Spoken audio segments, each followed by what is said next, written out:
Hello, Bacho. Let's read the given question. The question says, in a Young's double slit experiment, let A and B be the two slits. A thin film of thickness T and refractive index mu is placed in front of A. Let B equals to fringe beta equals to fringe width. The central maximum will shift. Option A towards A, option B towards B, option C by T mu minus 1 beta by lambda, option D by mu T beta by lambda. So basically इस question में हमें दो चीज़ बतानी है कि shift कहाँ होगा और कितना होगा. ठीक है ना. So we can say by this we need to understand about the concept of shift and interference pattern of YDSC. So YDSC का पहले हम सेटअप की बात कर लेते हैं general. So let's suppose we have setup of Young double slit. ये हमारा slit S1, this is our slit S2 and this is our screen. अब यहाँ से क्या होगा बेसिकली, यहाँ से एक लाइट वेव चलेगी S1 से एंड सेकेंडली एक light wave from S2 and both will interfere at this point P. ठीक है, ये हमारा सेंट्रल मैक्सिमम पॉइंट O है. The distance between the two slit is let's say small d. Distance between the slit and screen is capital D. ठीक, तो यहाँ पे we need to understand कि ये डिस्टेंस को हम सपोज कर लेते हैं y. ठीक है, तो यहाँ पे जो पाथ डिफरेंस हम लिख सकते हैं that is S2P minus S1P. It can be written as YD upon capital D.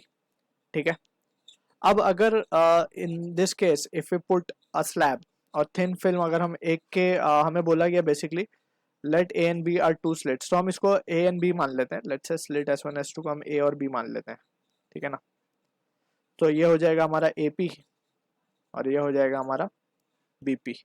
ठीक, अब यहाँ पे वी कैन सी कि अब थिन फिल्म हमने रख दिया refractive index mu in front of A. तो ये रख दिया हमने थिन फिल्म, उसका थिकनेस T मान लेते हैं हम और रिफ्रैक्टिव इंडेक्स म्यू मान लेते हैं. अब यहाँ तक we can see it is fair enough. अब यहाँ पे इसके बाद क्या करना है हमें, वी नीड टू सी कि अब पार्ट डिफरेंस में क्या फ़र्क आएगा. ये पहले था पार्ट डिफरेंस जब कोई बीच में हमने स्लैब नहीं रखा था या फिर कोई थिन फिल्म नहीं रखी थी, लेकिन अब रख दिए तो पार्ट डिफरेंस बदल जाएगा. And now the path difference that is delta can be written as BP. तो ऐसे ही रहेगा हमारा.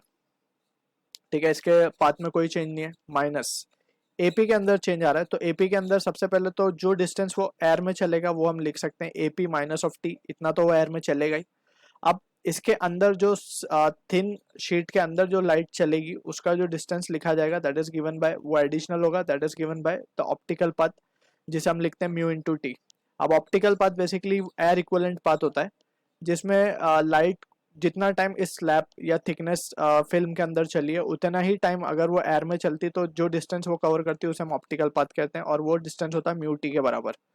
ठीक है, so that is what the thing we need to keep in mind, optical path. ठीक है, तो यहाँ से we can see from here जो रिलेशन हम लिख पाएंगे अब BP minus AP minus of ये डिस्टेंस लिख सकते हैं हम म्यू माइनस 1 इंटू T.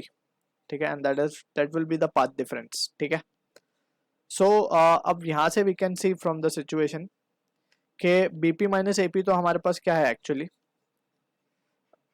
ये था BP माइनस AP सॉरी, क्योंकि BP ग्रेटर था पाथ, AP कम था, तो BP माइनस AP. इसको हम लिख सकते हैं YD upon capital D minus of mu minus 1 into T. ये हमें पाथ डिफरेंस मिलता है in this particular case, right.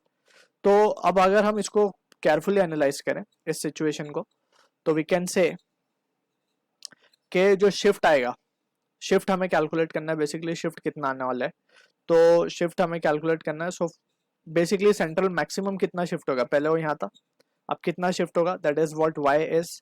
So for central maxima हमें पता है कि सेंट्रल मैक्सिमा पे क्या होता है बेसिकली, सेंट्रल मैक्सिमम पे पार्ट डिफरेंस होता है 0. सेंट्रल मैक्सिमम पे path difference 0, that means YD upon capital D will be equals to mu minus 1 into T. तो यहाँ से वी कैन से जो y की वैल्यू आएगी it can be written as mu minus 1 into T into capital D upon small d. So ये आ रहा है हमें शिफ्ट. अब यहाँ पे अगर हम केयरफुली एनालाइज करें इसको तो this value is coming out to be positive value. तो ये जो पूरी वैल्यू है it is coming out to be positive.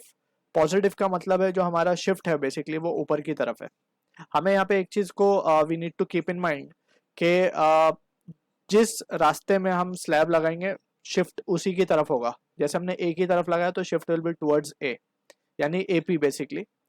और अगर हम नीचे लोअर वाले उसमें लगाते तो ये वैल्यू नेगेटिव मिलती और shift will be towards B, यानी नीचे की तरफ होती। So that is what the thing we need to keep in mind over here. तो अभी ये फिलहाल पॉजिटिव आ रहा है, that means towards A shift होगा, तो ऑप्शन ए तो हमारा करेक्ट है। अब कितना शिफ्ट होगा वो भी हमें कैलकुलेट करना है, तो ये रिजल्ट आ रहा है कि इतना शिफ्ट होगा, this is basically the shift, S मान लेते हैं हम। तो हमें पता है बेसिकली फ्रिंज विड्थ के बारे में अगर हम बात करें, so it is nothing but the distance between the two consecutive bright band या फिर डार्क बैंड। ठीक है, तो अगर हम लिखें फ्रिंज विड्थ के बारे में, जिसको हम बीटा से डिनोट करते हैं, it is given by the expression lambda capital D upon small d. ठीक है, तो फ्रॉम हियर वी कैन से जो रिजल्ट हमारे पास है उसको, क्योंकि आंसर हमें बीटा के टर्म्स में गिवन है, तो what we will do is shift will be equals to mu minus 1 T lambda T into D upon lambda into small d. ठीक है, अब अगर हम ऊपर भी लैम्डा से मल्टीप्लाई करना पड़ेगा, तो ऊपर अगर हम ध्यान से देखें तो ये जो टर्म है हमारा, ये तो लैम्डा, ये तो बीटा बन गया। So it can be written as beta by lambda into mu minus 1 into T. So this will be the shift we are getting, so this will be the shift we are getting, जो कि match हो रही है option C के साथ।